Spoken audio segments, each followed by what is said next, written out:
Crece el consumo de rosados, baja el consumo de tintos, se buscan vinos orgánicos, veganos, biodinámicos, vegetarianos, bajos en alcohol o sin alcohol. Algunas de las tendencias que están impactando a la industria del vino te las comparto en esta entrevista.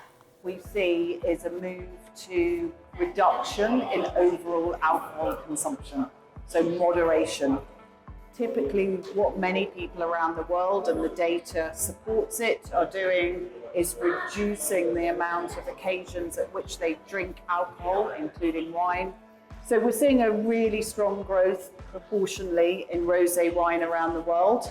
It is dominated in markets like UK, Germany, US and France, really strong in those markets. It's the only subcategory, along with sparkling wine, that is in global growth, and particularly for premium wines. So primarily in the low and no alcohol space, it's very dominated by beer, particularly zero alcohol beer.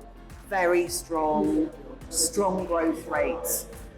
We're also seeing consumers shifting to soft drinks, as well as even tea and coffee as substitutes on occasions for alcohol. Seasons, we're seeing the reduction or in the lower price points, particularly in wine, so the volume's declining.